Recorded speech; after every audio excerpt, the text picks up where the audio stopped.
Voilà, merci. On va commencer la première table ronde. Alors avant de commencer dans le vif du sujet, dans l'art, etc., on a souhaité mettre un peu, planter le décor. Voilà, où on en est avec les mers et les océans.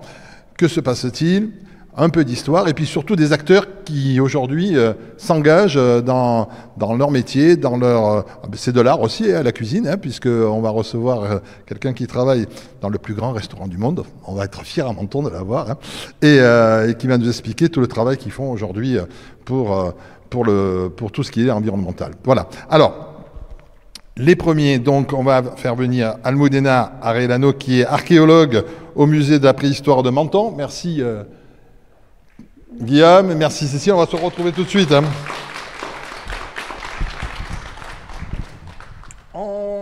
On va recevoir aussi Denis Allemand, qui est professeur des universités, directeur du centre scientifique de Monaco. Merci Denis. Voilà. Et puis on va aussi recevoir Luca Mattioli, qui est chef exécutif du Mirazur, voilà, à Menton. Et vous allez voir, c'est très passionnant quand on discute sur tout le travail qu'ils ont fait. Alors, moi, j'ai eu l'occasion d'interviewer Denis il y a quelques années de ça, et comme j'ai l'occasion de le dire, c'est un super client pour nous. Voilà, comme journaliste, quand on a des gens comme ça, c'est fabuleux, on lui pose une question, et puis après, derrière, alors là, on n'a plus qu'à écouter, c'est magnifique. Moi, la question, elle est très simple, Denis. On en est où avec nos mers et nos océans? Sont-ils en danger? Et qu'est-ce qu'on doit craindre aujourd'hui?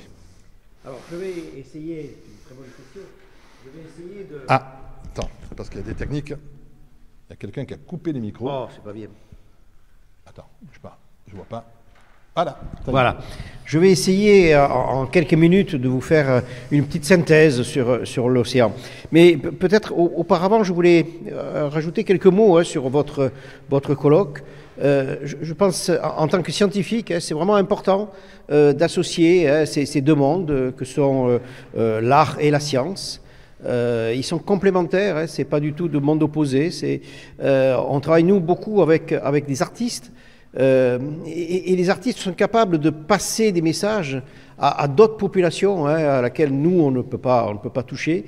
On a beaucoup travaillé avec un artiste qui s'appelle Jérémy Gobet, qui a eu j'allais dire une vision, mais qui voit le futur des récifs coralliens, qui est, on en dira deux mots tout à l'heure, qui est quand même très sombre, et il a imaginé utiliser l'art pour restaurer ces récifs coralliens, et son message passe beaucoup mieux que celui d'un scientifique toujours un peu abscon, et c'est vraiment quelque chose d'important.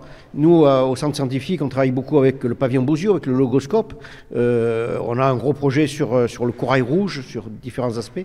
Donc voilà, c'est vraiment important et c'est toujours enrichissant pour les deux parties. Donc j'ai essayé de synthétiser en quelques diapositives, une dizaine de diapositives, un petit peu les grands éléments positifs et négatifs sur l'océan. Alors, d'abord, on va parler de ce que les océans nous apportent. Les océans nous apportent beaucoup et quelques faits. Donc, j'ai essayé dans cette diapositive de replacer quelques chiffres importants qu'il faut avoir en tête. Donc, l'océan, c'est quand même une surface très importante. Mais c'est non seulement une surface très importante, mais c'est aussi un volume habitable très important. 98% du volume habitable de la Terre, de l'endroit, si on mesure le volume habitable dans les milieux terrestres et les milieux marins, le volume marin, c'est 98% du volume habitable. Donc c'est vraiment énorme, c'est absolument énorme. Et ce volume habitable est une source très importante de biodiversité. Alors curieusement, c'est pas là où il y a le plus d'espèces. Il y a le plus d'espèces à terre, même si le volume habitable est plus faible, tout simplement parce que la grande majorité des espèces, ce sont les insectes. Et que les insectes, curieusement, n'ont jamais envahi le milieu marin. Mais autrement, en mer, on trouve réellement tous les organismes, puisque la vie est née dans la mer et que la moitié est restée dans la mer définitivement. Donc toute la plus grande diversité se trouve dans la mer. Mais cette mer, c'est aussi une mer unicellulaire. Il y a quelques chiffres là aussi. 1 millilitre d'eau, une goutte d'eau, c'est à peu près 1 million de bactéries. 1 million de bactéries, et c'est à peu près 1 milliard de virus. C'est énorme. Vous ne pouvez pas imaginer, finalement, l'océan que l'on voit, c'est un océan génétique. Il y a plein de gènes qui peut-être sont des futurs médicaments de demain. C'est aussi beaucoup de protistes, hein, donc des organismes unicellulaires. Donc cette mer est réellement importante et réellement vivante. Cette biodiversité, ben, c'est une source donc de nourriture, hein. Ça c'est un service énorme, hein, que la mer rend à l'humanité. Vous voyez, 20% des protéines animales sont apportées par l'océan, et c'est beaucoup plus important dans beaucoup de pays en voie de développement. Et toutes les petites îles du Pacifique, ben, c'est à 90%. Donc c'est vraiment important, hein, ce rôle de la mer. Mais malheureusement, hein, le mauvais côté des choses, c'est que c'est aussi un système fragile. On parle beaucoup de surpêche. Beaucoup d'espèces sont surexploitées. Alors ça, c'est pas nouveau. Le prince Albert Ier, l'arrière-grand-père du prince actuel, on parlait déjà au 19e siècle, à la fin du 19e siècle. Donc c'est quelque chose quand même qui n'est pas récent. Si on prend des précautions et des mesures, ben, ça peut marcher. On le voit avec le thon rouge en Méditerranée, hein. Le thon rouge a été sauvé grâce aux documents scientifiques et grâce aux mesures politiques faites pour le protéger. Ça ne marche pas toujours, hein. Terre-Neuve, les morues ne sont jamais revenues à Terre-Neuve. Alors voilà juste cette petite photo en bas, hein, pour vous montrer voilà le résultat d'une pêche il y a 40 ans et puis la taille des poissons aujourd'hui, hein, c'est différent. Alors il y a peut-être une inversion, vous voyez, j'aime bien ce petit dessin. Alors cette biodiversité est aussi impactée par les changements climatiques. Alors on va en dire quelques mots. Là je vous ai mis ici une photo des récifs coralliens, hein. Les récifs coralliens pourraient être le premier écosystème à disparaître totalement de la planète à la fin du siècle. Je vous en dirai quelques mots tout à l'heure, je ne sais plus ce que j'ai fait comme diapositive. Donc avant de parler de ces récifs coralliens, il est important de parler d'un autre intérêt, hein, de l'océan, hein. On vient de parler de la biodiversité et de son rôle pour la nourriture humaine, mais cet océan, c'est aussi une machine fantastique à réguler le climat. 93% du réchauffement climatique, de la chaleur, donc, c'est absorbé par les océans, qui absorbent également 30% du gaz carbonique. C'est-à-dire que si l'océan n'était pas là, on aurait 8 à 10 degrés de plus aujourd'hui de température. Hein, parce que ce gaz carbonique qui s'est dissous dans l'océan, ben, il constituerait un effet de serre supplémentaire. Donc imaginez, hein, ce rôle énorme de l'océan. Et puis, ben, comme les plantes terrestres, hein, globalement, l'océan représente à peu près 50% de l'oxygène synthétisé. Donc un rôle majeur, hein, de cet océan comme machine climatique. Et bien entendu, malheureusement pour lui, c'est à son détriment, ce rôle. Parce que cette chaleur qui est emmagasinée, eh ben, elle réchauffe l'eau. Ben, comme il y a un réchauffement de l'atmosphère, il y a un réchauffement de l'eau, hein, et ce réchauffement est important. Et il y a également un deuxième phénomène un peu moins connu, qui est l'acidification des océans. C'est-à-dire que ce gaz carbonique qui va se dissoudre dans l'eau, ben, il va acidifier l'eau, hein. Quand on met du gaz carbonique, ça fait de l'acide. Et donc, on a une acidification des océans qui va diminuer, hein, la capacité des organismes à faire des squelettes. Et c'est entre autres un des problèmes des récifs coralliens. Donc je reviens à ces récifs coralliens. Hein. Voilà la conclusion du rapport du GIEC qui était 1,5 degré, avec un réchauffement de 1,5 degré, 70 à 90% des récifs coralliens disparaîtraient, alors qu'avec un réchauffement de 2 degrés, la quasi-totalité, 99%, serait anéantie à la fin du siècle. Donc ça veut dire que on ne sera pas à 1,5, on ne sera sûrement pas à 2, hein, on risque d'être plutôt à 3, voire 3,5. Ça veut dire que d'après les données du GIEC, les récifs coralliens devraient disparaître totalement de la surface de la planète, avec toutes les conséquences, hein, je ne vais pas en parler ici, on n'a pas le temps, mais avec toutes les conséquences socio-économiques que cela peut avoir. Donc ça, c'est vraiment également très important à avoir en tête. Alors, ce réchauffement, non seulement il peut être la cause de disparition d'écosystèmes, mais il peut être également la cause de changement de distribution. Là, c'est le résultat, j'ai juste mis 2 figures d'une étude qu'on vient de faire paraître et qu'on a réalisée avec nos collègues du laboratoire EcoSys à Nice. financé par la Fondation Albert II, on a étudié par des modèles mathématiques la distribution d'une quinzaine d'espèces de poissons pêchés en Méditerranée. Là, je vous ai juste mis la sardine et puis la sèche. Bon, c'est pas un poisson, donc c'est 2 espèces pêchées en Méditerranée. Et on a regardé quelles étaient les futures distributions de ces organismes. Eh bien, on voit sur la photo de gauche pour la sardine que la sardine disparaîtra quasi totalement, les zones bleues de la Méditerranée, et devrait réapparaître par contre. Alors d'autres pays en bénéficieront, en particulier l'Atlantique Nord, mais les pêcheurs de Méditerranée n'auront sûrement plus de sardines à pêcher, et on voit c'est encore pire pour la sèche, et le résultat est le même pour toutes les espèces que l'on voit. Donc ça veut dire que les activités économiques seront modifiées, et s'il n'y a pas d'espèces susceptibles d'être pêchées à la place, ça veut dire que la pêche deviendra très difficile dans beaucoup de régions. Un autre problème de l'avenir des océans, c'est les espèces introduites. Parce que ces changements climatiques modifient donc les conditions climatiques, et puis la navigation, les lots de ballast, va aussi entraîner d'arrivées d'espèces. Alors, j'aime beaucoup là, de vous montrer ça. Donc là, c'est l'étang de Thau, après Montpellier, donc un endroit où il y a, alors voilà, à peu près un dessin des principales espèces végétales dans l'étang de Thau. Donc ça a l'air absolument fantastique. On parle d'une riche diversité, d'une riche biodiversité. On peut dire c'est magnifique l'étang de Thau, mais qu'est-ce qu'ils ont de la chance, ces gens-là, d'avoir cette diversité.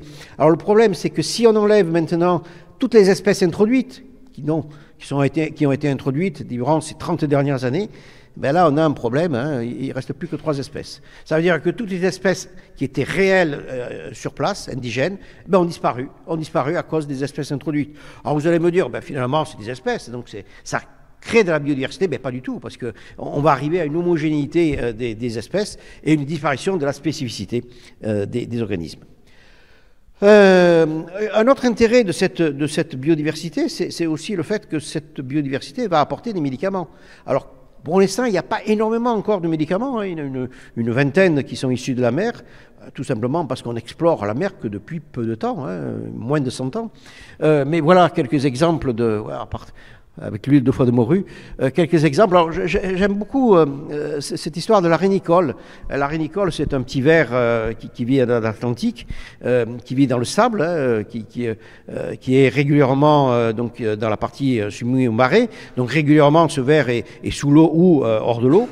Et un chercheur CNRS, vous savez, les chercheurs sont déjà un peu fous, on se pose des fois des questions que n'importe qui ne se poserait pas. Et donc ce chercheur s'est dit, mais je vais essayer de comprendre comment fait ce ver pour respirer quand il est hors de l'eau. Normalement, il respire dans l'eau. Donc voilà, il a étudié comment le ver respire hors de l'eau. Alors on se demande vraiment pourquoi, où passe l'argent de la recherche pour étudier la respiration du ver.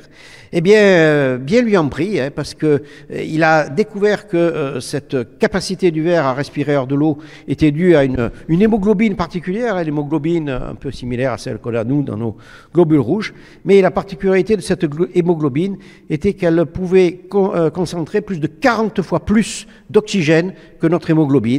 Donc aujourd'hui, c'est un substitut sanguin très important qui permet des greffes. Elle a permis entre autres une greffe de visage.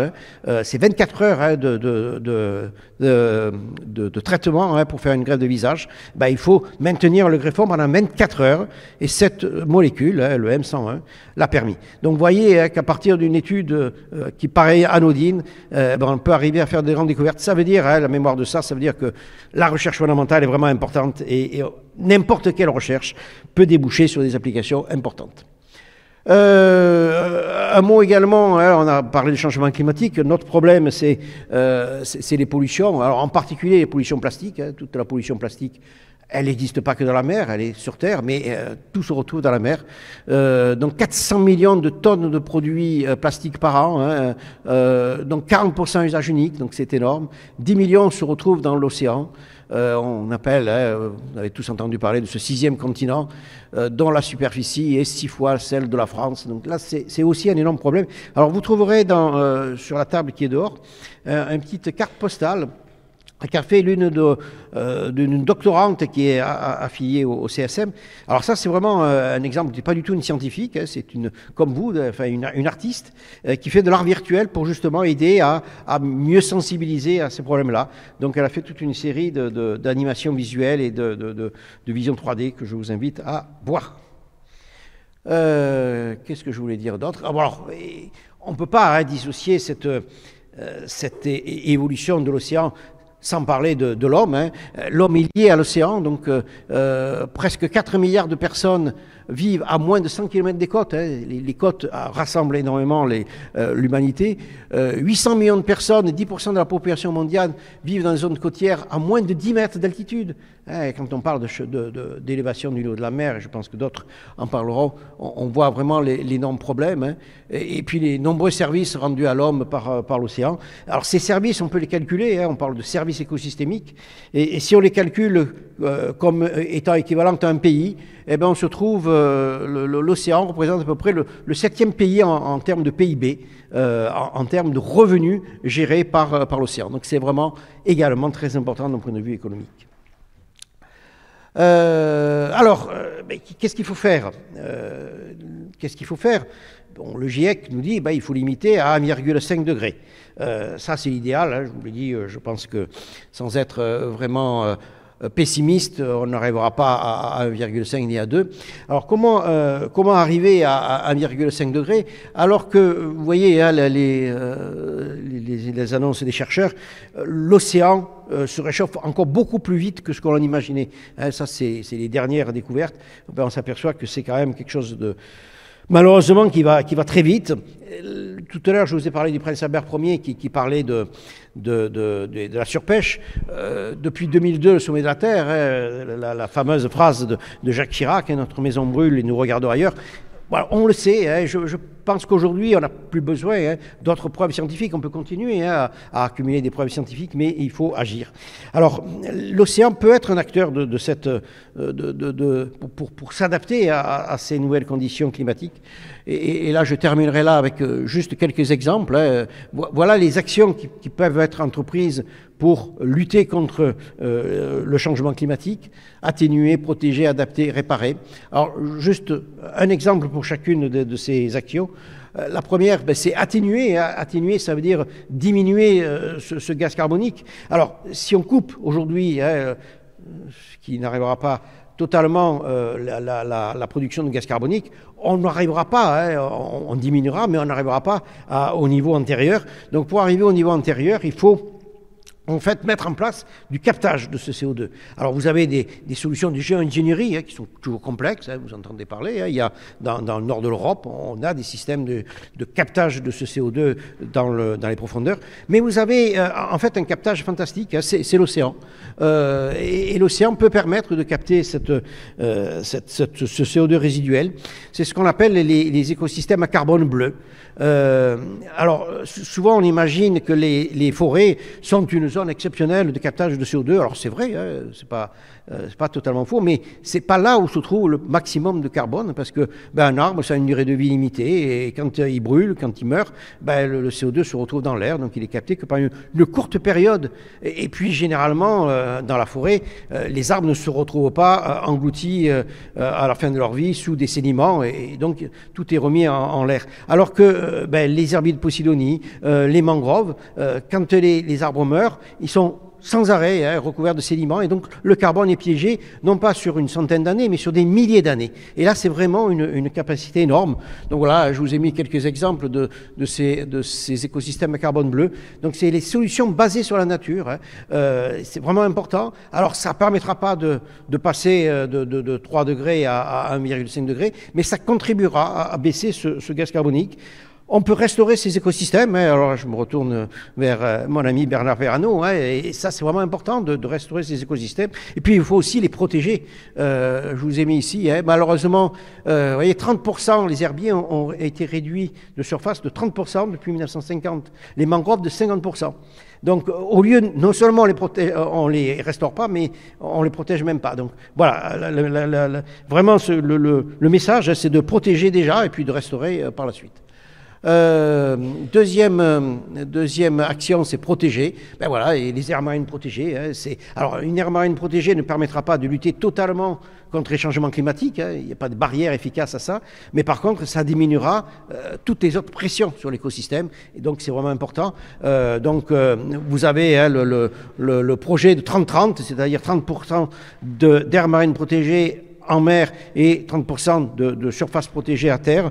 Vous voyez qu'actuellement, on est encore loin. Hein, sur les mers, il y a à peu près 8% d'aires marines protégées, dont à peu près la moitié ne le sont pas réellement. C'est juste ce qu'on appelle des réserves de papier. Donc ça aussi, c'est important. Réparer.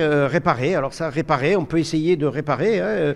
Là, je vous ai mis un exemple de récifs artificiels qui ont été implantés dans la réserve sous-marine Hular-Boteau à Monaco. Ce sont des récifs artificiels qui sont adaptés à certaines espèces de poissons et qui ont été imaginés en système 3D, d'impression 3D, pour vraiment s'adapter à un poisson. Vous voyez que l'art rejoint encore la science, hein, c'est aussi de l'art, hein, ces écosystèmes. Là encore, hein, voilà, restauration des récifs coralliens, hein, ça se fait, c'est sûrement l'écosystème qui est le plus étudié actuellement pour le restaurer, puisque c'est aussi celui qui est le plus en danger. Et puis, dernière solution, c'est adapter. Adapter les espèces. Donc, il y a de plus en plus hein, de chercheurs qui imaginent adapter les espèces à ces nouvelles conditions climatiques. Alors, ça ne veut pas dire en faire des organismes génétiquement modifiés, mais ça veut dire, comme on a fait depuis le néolithique, sélectionner des espèces qui peuvent résister à ces nouvelles conditions, comme on a pu le faire, sélectionner des vaches qui produisent plus de lait. Donc ça, c'est possible, on peut adapter les espèces, on peut aussi adapter l'homme à ces nouvelles conditions, enfin l'homme ou les structures réalisées par l'homme, adaptées à l'élévation du niveau de la mer. Hein. Tout à l'heure, on parlait des Maldives. Les Maldives ont construit une île artificielle qui leur permettent de pouvoir habiter. Donc voilà quelques exemples dans lesquels l'océan peut jouer un rôle pour notre futur. Merci. Merci Denis. Je vous l'avais dit, hein, passionnant. Et ce qui va être important, je crois que c'est l'année prochaine, au mois de juin prochain, puisque Nice va accueillir la 3e conférence mondiale sur les mers et les océans, conférence menée par l'ONU. L'invité sera le Costa Rica et je crois que ce sera important là, que les consciences, voilà, que tout le monde prenne conscience aujourd'hui. Grand moment pour la région. Oui, grand moment pour la région et grand moment pour tout le monde. Et enfin qu'on comprenne, voilà, qu'on fasse confiance aux chercheurs, aux scientifiques, parce que là aussi il y a beaucoup de boulot encore à faire, à montrer que voilà, le politique il faut qu'il s'engage un peu plus là-dessus. On en reparlera dans d'autres forums. On va faire un bond en arrière. On va laisser Almudena. Tiens, je vais changer. On va revenir un peu en arrière dans l'histoire. Hop.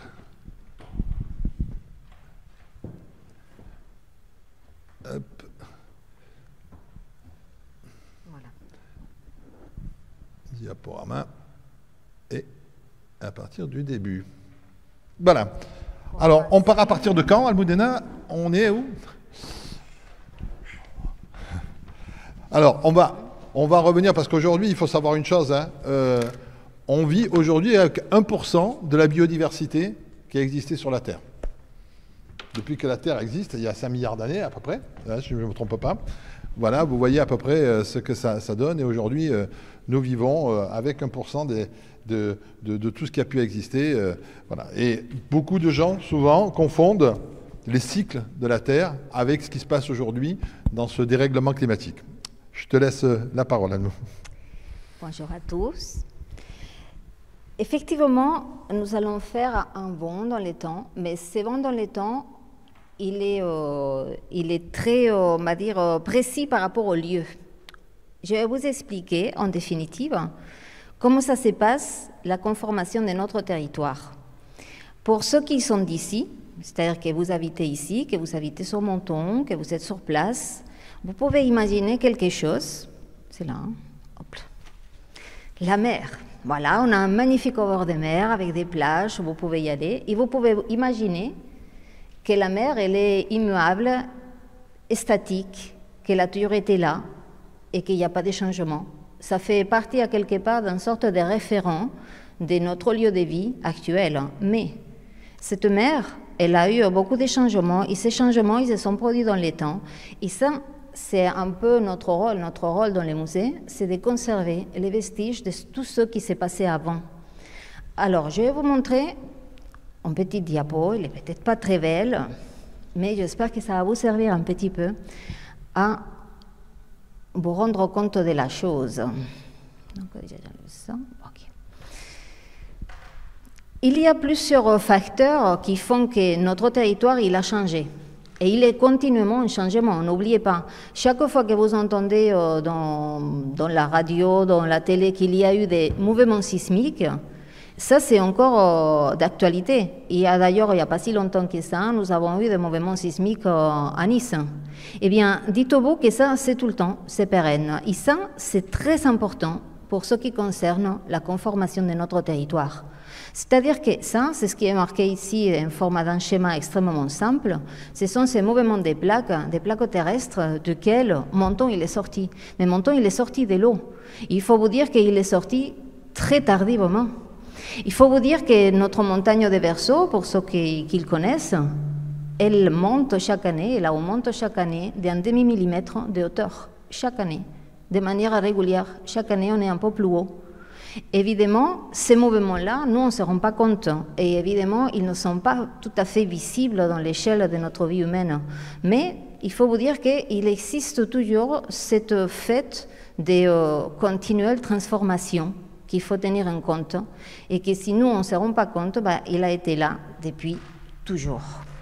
Vous en avez donc ces questions-là qu'on appelle la surrection alpine, c'est-à-dire nos Alpes, nos montagnes, ils montent chaque année d'un demi-millimètre. Mais vous en avez un autre facteur, c'est celui-ci. Ce que vous avez ici, c'est une courbe simplifiée climatique. Donc vous avez des périodes froides, des périodes chaudes. Ils se passent par des cycles relativement réguliers. Et dans ces périodes froides ou chaudes, parfois, on trouve des crises climatiques qui vont provoquer des extinctions en masse. Eh bien, ces extinctions en masse, ils sont tout à fait naturels. Ça s'est produit par des effets tout à fait, on va dire, naturels. C'est les mots. Et ils vont faire une sorte d'épurage des populations, des individus naturels dans le monde végétal comme dans le monde animal. Et dites-vous que finalement, s'il y a quelque chose qui ressort, c'est que si nous sommes là, c'est parce que nous sommes une adaptation, une transformation. On est les produits, on va dire, les plus perfectionnés, ceux qui on tient en nous toute une série d'éléments qui font que nous avons survécu à tout ça. Parce que dans tous nos corps, il y a toujours, dans tous les corps de l'être vivant, il y a des parties, on va dire, ou des éléments qui ont été adaptés à ça, qui sont survécus à tous ces crises-là. Donc on est vraiment, alors parler de pourcentage, je ne sais pas si on peut parler d'un pourcentage, de dire qu'on n'est qu'à 1%, je ne connais pas, je ne peux pas vous dire, je ne suis pas compétente à ce niveau-là. Mais ce que je peux vous dire, c'est que nous sommes quand même des petites machines extrêmement perfectionnées, avec des capacités inuites d'adaptation et de transformation, puisqu'on tient en nous toute une sorte de transformation produite depuis la nuit des temps. Alors, cette nuit des temps, elle va laisser des traces. Elle va laisser des traces. Alors, si je ne vais pas rentrer dans des séries de détails à niveau paléontologique, pour ça, vous allez écouter tout à l'heure un paléontologue qui travaille sur ces périodes-là, Laurent qui est là, présent. Je vais vous parler par contre de ces territoires dans lesquels tous ces faits-là, ils se sont passés. Alors, il y a une des crises particulières et qui est quand même très connue, c'est ce qu'on appelle la crise des Messiniens, avec ces magnifiques mots. Ça vous explique qu'à un moment donné, il y a très longtemps, c'est-à-dire à peu près 6 millions d'années, il y a eu la pratique fermeture de la Méditerranée. Les détroits de Gibraltar, ils seront fermés. Du coup, vous en avez toute une série de choses qui se passent. C'est-à-dire que le niveau de la mer, il va descendre pour les simple raison que l'eau, il va s'évaporer et qu'il n'y a pas de passage d'eau. Ce niveau de l'eau, vous l'avez ici. Regardez, ça descend jusqu'à 1500 mètres par rapport aux petites descentes, petites entre guillemets, des niveaux de la mer qui se passent à d'autres cycles climatiques.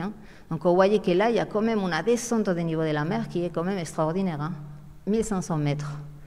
Tout ce qui est plus haut de 1500 mètres, il reste donc émergé. Alors évidemment, tous ces série de populations de vivants, et ben, ils vont complètement changer l'écosystème. C'est-à-dire que c'est disparu. Les écosystèmes marins qui habitaient à moins de 1500 mètres, ils disparaissent.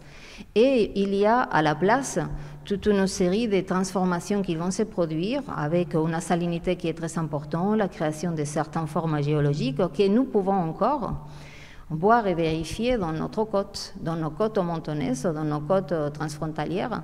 On a des traces de ces concrétions laissées pendant cette crise très particulière, cette crise climatique.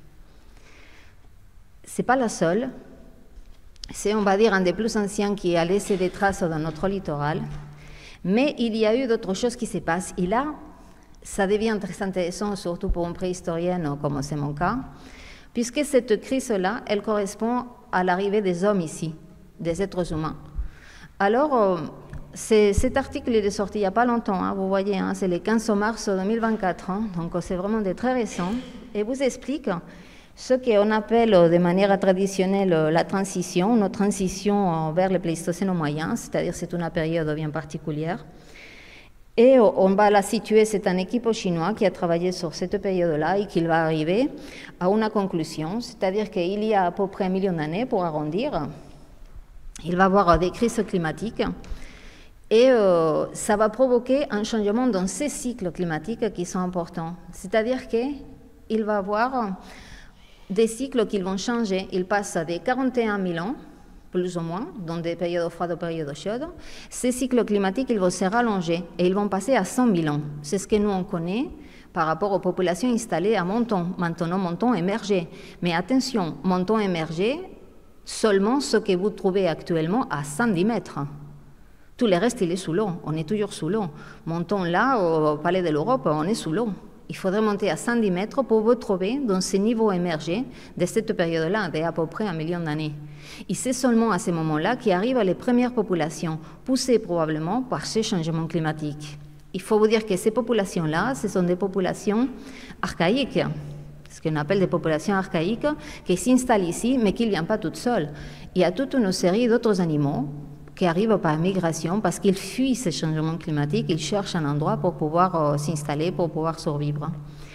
Eh bien, qu'est-ce qu'on trouve, nous, concrètement, de cette période-là? La grotte de Vallonné, c'est une reconstitution des guerriers, c'est une gouache, elle est présentée au musée de préhistoire. On trouve des formes marines qui se trouvent à l'intérieur de la grotte juste avant l'arrivée de l'homme. Donc en particulier, ici, vous avez des corails, hein, les corails rouges de la Méditerranée. Il y a la phoque moine, il y a des types d'oursins, il y a toute une série d'animaux que vous pouvez voir. D'ailleurs, ils sont exposés de manière permanente dans l'exposition de préhistoire des musées de préhistoire régionale de Menton. Ça, c'est à niveau de la frontière. C'est le sommet, donc ce que nous, on connaît localement comme la frontière supérieure. Ça, c'est le niveau émergé. Tout le reste, c'est sous l'eau. Il faut vous imaginer ça. Là, vous avez une carte où vous représente, là, il y a les ports de Menton. Là, c'est les Cap Martin. Tout ce que vous voyez en bleu, c'est sous l'eau. C'est seulement cette partie-là que vous voyez, donc en vert foncé, qui correspond à tous les niveaux, on va dire, émergés. Et dans cette transition, vous allez avoir toute une série d'animaux. Ça, cette photo, elle vient des fouilles de la grotte de Vallonné. Donc, par exemple, on y arrive à reconnaître, ça c'est une mandibule, donc inférieure, des rhinocéros. Mais vous en avez à côté toute une série de la liste phonique, on va dire, dont il travaille Pierre Limoulet, du musée de préhistoire. Et là, vous trouvez les ancêtres de certains animaux déjà préhistoriques, parce qu'on est dans une phase extrêmement ancienne. 1 million d'années, vous vous rendez compte? Évidemment, l'homme, il fait partie de ces formes anciennes. Hein. On est dans ce qu'on appellerait un Homo erectus. Donc, évidemment, ça ne correspond pas du tout à notre forme actuelle. Tout comme là, à niveau des éléphants, si vous voulez, pour simplifier, c'est l'ancêtre des mammouths qui est sur place, hein, ici, à Roquebrune. Vous en avez des animaux qui ensuite, ils vont disparaître suite à ces changements climatiques. Ils ne vont pas s'adapter. C'est le cas, par exemple, des tigres dans des sabres. On a des tigres dans des sabres ici, à Roquebrune-Cap-Martin. Donc, vous vous rendez compte que c'est une série de formes de vie qui est complètement différente à ce qui va arriver ensuite. Et ce qui va arriver ensuite, on va le voir, Parce qu'il y aura la transformation toujours de ces territoires. N'oubliez pas, on est toujours assujetti à cette surréaction alpine. Le littoral, il remonte chaque fois, indépendamment des variations de niveau de la mer. Le littoral, il est en continuelle augmentation d'à peu près un demi-millimètre par année. Si on se place dans des périodes nettement plus récentes, là on est à peu près 300 000 ans, hein, donc vous voyez, vous avez toujours cette courbe climatique. On a des périodes qui se sont rallongées, il ne faut pas oublier ça. À partir du moment où les cycles climatiques ils sont beaucoup plus longs, ils se sont rallongés en passant des cycles climatiques d'à peu près 40 000 ans à des cycles climatiques qui vont aller jusqu'aux 100 000 ans, le climat il va prendre une allure qui est, on va dire, plus intense, puisque pendant plus longtemps, il va durer la période froide, pendant beaucoup plus longtemps, il va durer également la période chaude. Donc là, les espèces qui vont pouvoir survivre, il va falloir qu'ils s'adaptent à ça. Ces changements qui sont à longue durée. Eh bien, ici, ce que vous voyez, c'est donc ces cycles climatiques, avec des pointes beaucoup plus froides ou beaucoup plus chaudes selon les périodes. Ce n'est pas régulier, hein. C'est ça qu'il faut quand même aussi tenir en compte. Mais il se passe toujours, je répète, parce que ça c'est important pour la suite, dans des cycles de temps longs. Et vous en avez à côté cette carte où vous pouvez voir les courbes isotopiques. Donc tout ce que vous voyez ici, en couleur vert clair, ce sont les zones qui vont se trouver émergées pendant les périodes les plus froides. C'est-à-dire que dès qu'il y a un refroidissement important, et ces périodes de refroidissement important, vous allez le trouver ici, à peu près à 20 000 ans. Celui-ci, il est important. Vous allez trouver ici, à peu près à 150 000 ans, vous trouvez ces périodes qui sont quand même extrêmement froides, on peut dire. Hein. C'est ce qui a été connu de manière traditionnelle comme les périodes glaciales. Eh bien, pendant ces périodes-là, vous en avez une descente de niveau de la mer qui fait qu'à niveau des territoires, toutes ces parties que vous voyez en couleur claire, ils se trouvent émergés. Vous vous rendez compte de la différence, ce sont 5 km, hein, ici à Menton, hein, parce que là on reconnaît les Cap Martin, là c'est à niveau de la frontière. Vous en avez une plaine de 5 km qui va se dégager. Alors voilà les grottes de Grimaldi, dessinés par notre héros des musées, c'est-à-dire le fondateur des musées de Menton, Stanislas Bonfils. Et dans l'année dernière, on a fêté le bicentenaire de sa naissance. S'il existe des musées à Menton et si nous avons des collections extraordinaires, c'est parce que lui, il a commencé ce travail, il y a donc 200 ans, un Mentonais, amateur, parce qu'à l'époque, la préhistoire n'existait pas en tant que science, et qui déjà, très vite, il a compris l'intérêt de certaines choses. Alors, ces grottes que vous avez ici, ils ont été dessinés par lui. Je vais vous faire remarquer le littoral. Si vous passez maintenant en bateau, ce littoral rocheux, vous ne le voyez pas. Hein. Le niveau de la mer, il est nettement plus haut. On ne voit pas tous ces enrochements tels que vous le voyez sur son dessin. On parle de 1868 ans. On sait la date parce qu'il l'a marqué sur les dessins, mais on la connaît également parce que les chemins de fer qui passent par là, au milieu, qui traversent même la falaise, il n'est pas encore ouvert. Alors sachez que le chemin de fer qui vous amène de Menton à Ventimille, il a été construit à Menton en 1870. Et bien là, quand vous ne voyez pas les chemins de fer, c'est parce que c'est forcément antérieur à 1870. Alors là, c'est avant-hier, hein, pour un préhistorien, 1870, c'est il y a 2 minutes, hein, c'est vraiment des très récents. Mais on remarque quand même une différence à niveau du littoral. Vous avez la Via Julia, hein, la Via romaine, hein, qui était qu'un simple sentier en terrain battu, hein, qui passait devant. Et nous avons ici des reconstitutions autour de cette plaine qui se dégage au moment le plus froid. Alors on imaginait les rennes. Alors les rennes, on ne les imagine pas, hein. Ils y étaient, nous avons les fossiles. Il faut imaginer que ces 5 km, c'était des terrains donc émergés, remplis de ressources, que ce soit de l'eau, que ce soit des plantes, que ce soit des animaux qui vont avoir la possibilité de se développer. Dans certaines espèces, par exemple les chevaux, ils n'y arrivent qu'à des moments les plus froids. Alors pourquoi? Ce n'est pas parce que le cheval c'est un indicateur climatique, comme les rennes par exemple, c'est parce que le cheval il ne peut pas évoluer dans une zone qui n'est pas émergée et qui est surtout plate. Vous ne pouvez pas trouver des chevaux sauvages vivant dans des vallons très prononcés comme c'est le cas de notre territoire. Donc à partir du moment où on trouve cette plaine, on sait que les chevaux ici sont, et ici sont, puisque quand on fouille, on les trouve en format fossile. Mais ce n'est pas les seuls, hein. On va trouver également les mammouths. Et oui, les mammouths devant Menton, devant une plaine de 100 km, les rhinocéros laineux. Ce sont donc des animaux qui, à quelque part, ils font rêver et qui y étaient là, ils y étaient à ce moment-là. Alors, la plaine a vu, imaginez depuis, par exemple, l'Annonciade, hein, donc un niveau un peu plus haut. Imaginez la différence de paysage. Là, c'est les rochers de Valcirossi, donc les grottes de Grimaldi, appelés par bon fils comme les grottes de Menton, d'ailleurs. Hein. C'était les noms qu'il donnait officiellement, avec la plaine de ces 5 km gagnée à la mer. Et maintenant, donc effectivement, grâce à une recherche qui a été faite, il y a une découverte surtout fortuite, hein, qui a été faite avec l'association ADE en août 2023, eh bien, on a des photos de ce qui était ces niveaux submergés maintenant, émergés à l'époque.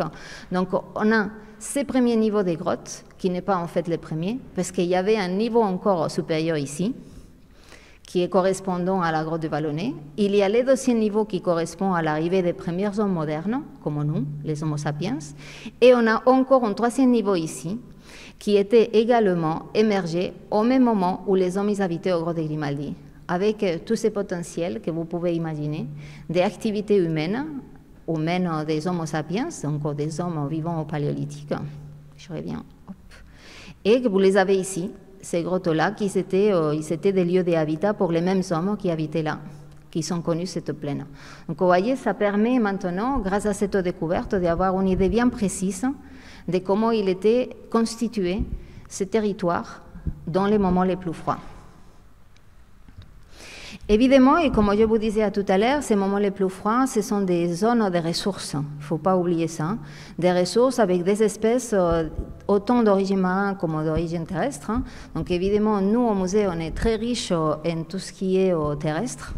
Là, par exemple, bon, vous avez le niveau des foyers, au niveau des grottes de Grimaldi, pendant les fouilles. On avait des foyers, c'est-à-dire des endroits où les hommes ils font les feux. Alors, on le retrouve quand on fouille. Voilà, vous avez ici. D'ailleurs, c'est très pratique parce que c'est très facilement datable. Tout ce qui est charbon, on peut avoir facilement ces niveaux-là. Là, vous en avez d'autres choses, ces genres de concrétions. Ça correspond à des plages extrêmement anciennes, c'est ce qu'on appelle la plage tyrrhénienne. Elle est composée de galets, elle est composée de toute une série de mollusques, dont vous avez ici certaines représentations qui se trouvent là. Cette plage qui a été émergée depuis à peu près 250 000 ans et qui ensuite s'est remontée jusqu'à se trouver à une certaine hauteur quand même. Cela explique que si par exemple un jour vous décidez de faire une petite balade dans les hauts des Montonnais, eh bien, vous allez trouver des oursins ou des coquillages en hauteur. Vous ne les trouvez pas en bord de mer. Hein. Les fossiles, vous les trouvez en hauteur.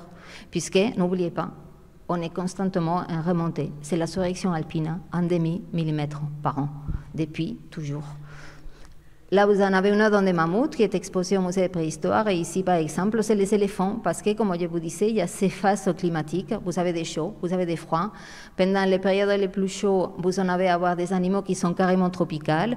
Il y a l'estrombus à niveau de coquillage, mais vous avez l'éléphant européen en bord de mer. On a même les hippopotames au grottes de Grimaldi. Donc, vous voyez, c'est extrêmement variable.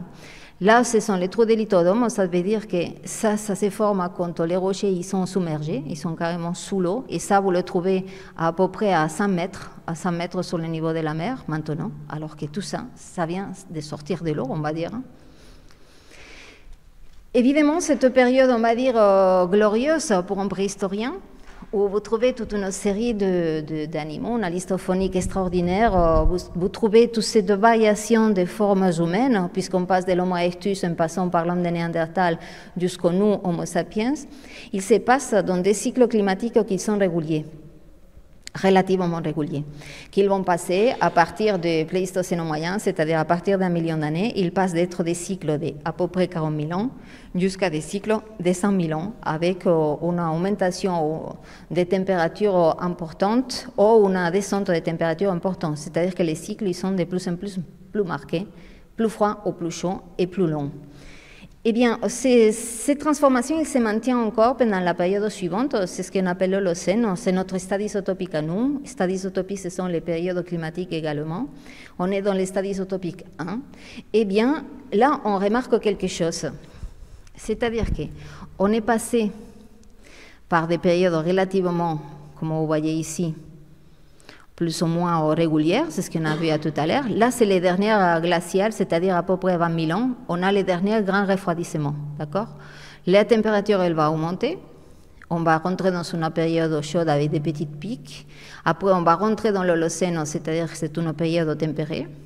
Un petit refroidissement encore une petite phase des périodes tempérées. Ça continue. Là, on arrive à des phases particulières, très froides. Et là, c'est ce qui a été connu comme la petite âge des glaces au Moyen-Âge. Je ne sais pas si ça vous dit quelque chose. Eh bien, il y a eu des périodes historiques où il y a eu carrément des refroidissements importants. La Tamise, par exemple, il s'est gelé. Donc, ça a duré pendant quelques centaines d'années. C'était un peu compliqué pour la survie. Et ensuite, hop, on rentre encore dans notre période climatique les plus proches. Hein. Donc, toujours une période historique. Hein. Et là, vous en avez des détails par rapport à ces périodes historiques-là. Regardez, depuis l'année 1000, 1800. Donc, c'est des très, très récents. Et tout à coup, maintenant... On ne voit pas quand tu montres. Ah mince, vous ne voyez pas quand je montre? Il y a un laser, tu peux... Bah, j'en avais, mais je croyais que vous le voyez. Comme moi, je le vois, je me dis, bah eux, ils le voient aussi. Ah, dommage. Attends, j'utilise les miens, Laurent, parce que les tiens, je ne sais pas comment ça marche. Alors, voilà. Donc, regardez. Là, c'est les périodes climatiques, donc plus ou moins régulières. Froid, chaud. La petite âge glaciale, ici. Très, très froid, vous voyez, hein, tout à coup. Hein. Comme je vous disais, la Tamise congelée, hein, on a des tableaux, c'est extraordinaire d'ailleurs. Et là, depuis 1000, l'année 1000, les transformations climatiques, froid, chaud, froid, chaud, froid, chaud, froid, chaud, et hop, on arrive, regardez, 1800, là vous avez les 2000, regardez l'augmentation des températures. Alors, si vous voulez, la question n'est pas vraiment une question que les climats changent, elle devient plus froid ou plus chaud. La question, c'est la vitesse. On a perdu, vous le voyez, hein, c'est vraiment d'une évidence rare. On a perdu ces paramètres essentiels qui a été pendant les périodes antérieures de long terme. Ces temps très longs pendant lesquels les changements climatiques ils se produisaient et pendant lesquels les espèces, ils avaient la possibilité de se transformer, d'évoluer, de s'adapter. Et bien là, on est rentré dans toute une autre phase où c'est cette vitesse qui fait effectivement très peur, puisque nous ne savons pas laquelle ça sera la réaction de l'être vivant au milieu de ces changements très, très, très rapides. Donc voilà pour un petit voyage commencé il y a un peu de temps, c'est-à-dire un million d'années pour ceux qui nous concernent, parce qu'avant nous on était sous l'eau. Alors maintenant, je vous laisse. Voilà, on a fait un voyage d'aujourd'hui, et puis on a fait un voyage dans le passé, et pour comprendre, ben voilà, aujourd'hui la situation que nous vivons et l'urgence, voilà, dans laquelle nous nous trouvons. Et alors, on va prendre, on peut l'applaudir, ouais. Lucas.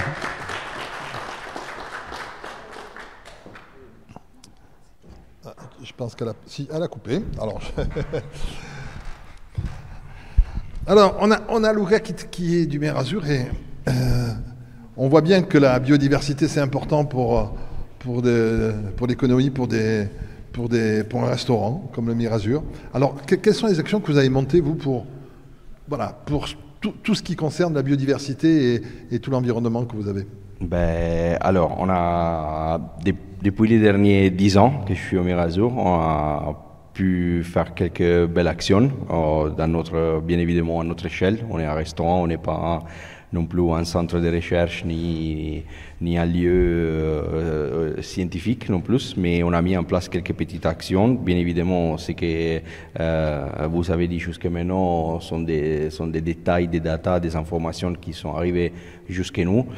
Et surtout, on est parti en 2018 avec un gros projet il est né juste après que le chef il est revenu d'un voyage au Mexique, dans une plage magnifique où il a passé un peu de temps avec la famille, qui lendemain d'une semaine d'orage et de mauvais temps, il était complètement couvert de plastique. Donc, il est revenu et je me rappelle qu'il est rentré, il nous a pris à quelques membres de la cuisine et nous a dit voilà, J'ai mon fils Valentin qui a 5-6 ans, qu'aujourd'hui il est dans une des écoles qu'il a pu faire, où il a fait cette petite dessin, et qu'il a demandé au chef pourquoi il y avait tous ces plastiques, comment c'était possible que tout ce plastique il venait de la mer, il arrivait jusqu'à nous, et pourquoi l'être humain il avait fait ça.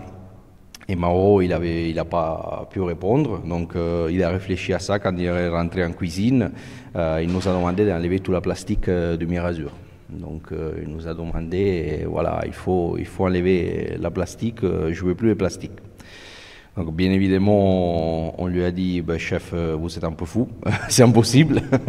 Mais non, on y est arrivé. Donc on a commencé ces projets en 2018, fin 2018, on a commencé à étudier comment c'était possible. Déjà on a commencé à comprendre les problèmes de la plastique. Bien évidemment, il est très connecté avec les problèmes de l'océan. C'est quelque chose qu'on avait déjà commencé à comprendre parce que ça nous avait touché en première personne. On avait vu depuis des années 2000, 2006, les Mirazur a ouvert, mais nous en cuisine on l'a vu depuis, jusqu'à aujourd'hui, comment la surpêche, la diminution des quantités, des tailles, comme on parlait avant, de tous les poissons qui arrivaient sur notre table ou dans la cuisine, il était énorme. Je pense que moi je l'ai vu au Mirazur, je suis rentré en 2014-2015 et jusqu'à aujourd'hui, les pêcheurs de Menton, ils nous ramènent même pas un dixième de ce qu'ils ramenaient en 2015, donc c'était un changement énorme pour nous. Donc on avait déjà commencé à comprendre cette question sur l'océan, l'importance de l'océan, et voilà, on a décidé de faire quelques petits efforts et d'essayer de... Ça veut dire quoi? Parce que moi j'ai entendu ça la dernière fois quand on en a parlé avec Laurent, c'est que vous faites le choix de ne pas prendre le même poisson au même moment. Oui, voilà. Oui, exactement. Voilà. Je parlais juste de ça. C'est cette histoire de la plastique, ça vient d'un peu plus loin du fait de vouloir protéger la biodiversité en général. Nous, vous savez, on a notre jardin, mais aussi dans la mer ou dans les petits producteurs.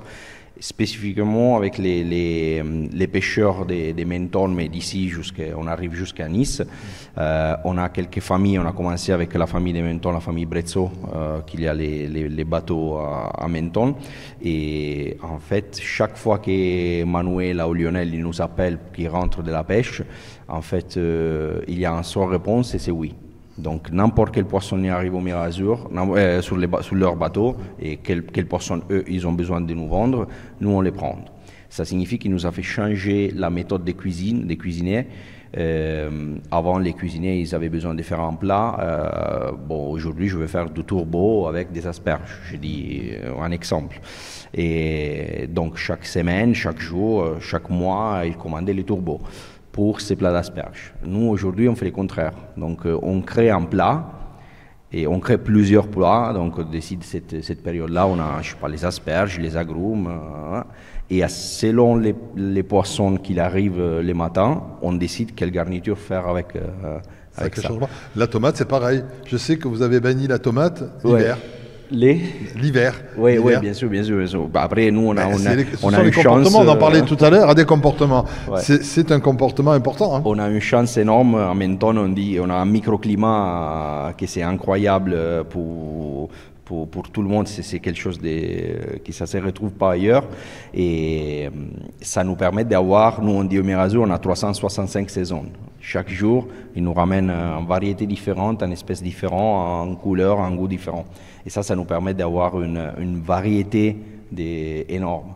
Et ça, on l'a appliqué à tous nos producteurs, donc on disait les pêcheurs. C'est quelque chose que tous les cuisiniers qui travaillent au Mirazur, et surtout ceux-là qui s'occupent des commandes et de créer les menus, ils savent, quand on a les petits pêcheurs qui nous appellent, il faut répondre oui. Ce qui prouve que quand on veut, on peut. Hein. Voilà. Exactement. Alors, comme le temps passe vite, on va prendre 2 questions, si vous avez quelques questions à poser à nos 3 intervenants. Il y en a qui ont des questions? Ah, Laurent. Alors, attends, on prend le micro, Laurent, comme ça. Et on va voir. Merci. Oui, j'ai une question peut-être plus pour le biologiste. Le blanchiment des coraux, on ne peut pas le nier, il est là. Plus il y a de CO2, plus l'océan s'acidifie. On fait le lien, ou le lien est proposé entre le blanchiment des coraux et les températures. Quand on regarde dans l'histoire de la Terre, au Crétacé, c'est la période où on avait jusqu'à 8 fois le taux de CO2 actuel, et c'est une des périodes où il y avait le plus de récifs coralliens. C'est une des périodes aussi où il y avait le plus de plancton végétal à carapace calcaire, qui a donné les grands dépôts de craie autour de la Manche. Et donc, comment on peut expliquer qu'au Crétacé, des températures bien supérieures, un taux de CO2 bien supérieur, c'est pas défavorable aux coraux, et aujourd'hui, oui. Alors, la réponse à cela, est en fait très complexe, mais en quelques mots, c'est la chimie de la mer. Parce que ce qui va faire les conditions de vie du corail, c'est pas simplement la quantité de CO2, mais également la quantité d'un autre ion très important qui est le bicarbonate. Or, à cette époque-là, donc les coraux sont apparus au Trias à peu près, et à cette époque-là, il y avait beaucoup de bicarbonate qui compensait ce CO2. Donc ça explique tout à fait ces résultats-là. Quand on s'aperçoit maintenant, quand on incube dans des conditions de CO2 élevées dans nos aquariums, en présence de conditions élevées de bicarbonate, on n'a absolument pas de problème. Et ce qu'on s'aperçoit, c'est que ce blanchissement des coraux, qui est en fait la rupture d'une symbiose entre l'animal et les algues symbiotiques qui vivent dans les cellules de l'animal, apparaissent dans les années 1980. On en trouve quelques épisodes au début, durant le XXe siècle, mais ça apparaît vraiment dans les années 80, quand on commence à voir cette élévation de la température. Le blanchissement, c'est surtout un problème de température. C'est pas un problème de CO2. C'est un problème de CO2, mais lié à la température. Je ne sais pas si j'ai été... Il y a Guillaume qui a... Merci beaucoup pour cette réponse. J'aurais donc un témoignage et peut-être une proposition aussi à faire. Ça sera un témoignage de plongeur en fait que je vais faire. C'est vrai que en écoutant vos récits, notamment le récit aussi d'Almudena ou Monsieur Alamand, souvent quand on plonge, et notamment dans le parc national des Calanques à Marseille, on oublie qu'en fait on fait une plongée dans le temps au final. Et on le voit avec la découverte de Cosquer en 85 et qui a été restitué. Et c'est une plongée dans le temps, certes, donc dans les temps préhistoriques, mais c'est aussi une plongée vers l'avenir, en fait, quand on plonge dans nos écosystèmes. Et bon, j'ai été passionné je suis passionné de plongée, et les plongées marseillaises sont magnifiques. La protection du parc national des Calanques a permis le repeuplement de l'écosystème, notamment des mérous. Mais il y a une plongée, moi, qui m'a peut-être le plus marqué ces derniers temps. Elle est très récente. Donc, je ne sais pas si vous connaissez un petit peu l'archipel de Riou, mais quand on descend à l'arche des Farillons aujourd'hui, il y a encore, je vais dire, peut-être quelques mois, on va dire, sur l'échelle du temps, c'est rien. C'est-à-dire quand on plongeait au Farillon, c'était peuplé de gorgones. Et récemment, ces gorgones, malheureusement, ont disparu. C'est-à-dire que dans la zone des 0-20 mètres, elles ont blanchi, elles sont nécrosées, et on a été tous bouleversés, un petit peu la communauté de plongeurs marseillais, par cela. Il y a eu dans les réseaux sociaux d'ailleurs tout un appel, et donc on a assisté finalement en direct au réchauffement climatique, à une canicule sous-marine en fait. Et ça a été sidérant, donc il y a beaucoup d'acteurs dans la zone qui maintenant travaillent à cela, qui essayent de compter les gorgones restantes. Alors, elles restent au-delà des 20 mètres, notamment dans les impériaux ou certaines zones comme la pierre de Cassis, parce qu'il y a beaucoup de courants froids. Mais voilà, moi j'avoue que ça m'a sidéré, ces plongées-là. Et vous parliez d'un artiste, du coup, je rebondis sur Jérémy Gobet. Et c'est vrai qu'après cette plongée, j'ai découvert son travail à Jérémy Gobet, ce qu'il peut-être vous en parlerez mieux parce que j'ai pas encore rencontré Jérémy Gobet. J'espère peut-être qu'on pourra travailler ensemble du coup pour l'inviter un jour à Menton dans cet espace pour l'exposer au musée de préhistoire ou ici au Palais de l'Europe. Mais c'est vrai qu'il a eu le sens en tout cas et l'ingéniosité de travailler par l'art, par le tissage, par une technique textile, de reconstituer le corail. Bon, les gorgones étant aussi une... Alors je suis pas biologiste, donc, mais on est à mi-chemin entre le corail et... donc c'est assez proche. Voilà, donc peut-être que vous pourrez aussi nous parler un petit peu de cela. Alors, effectivement, hein, j'ai parlé des récifs coralliens parce que c'est les plus emblématiques, mais le changement climatique, le réchauffement, induit aussi en Méditerranée, pas qu'en Méditerranée, hein, ce qu'on appelle des phénomènes de mortalité massive, hein, et ce que vous décrivez, c'est tout à fait ça, qui sont apparus là aussi assez récemment. Hein, le premier épisode de mortalité massive date de 1998. Il est apparu Espagne, puis il a continué France et jusque vers Rome à peu près. Et c'est des épisodes vraiment très toxiques, hein, qui tuent tous ces animaux, hein, qui sont des animaux fixés. Les gorgones, le corail rouge ont disparu de certaines zones. Donc c'est effectivement un problème très important. Et je rebondis également, hein, pour revenir sur les coraux. On s'aperçoit aujourd'hui que les coraux, certains coraux meurent, des coraux qui ont 500 ou 1000 ans.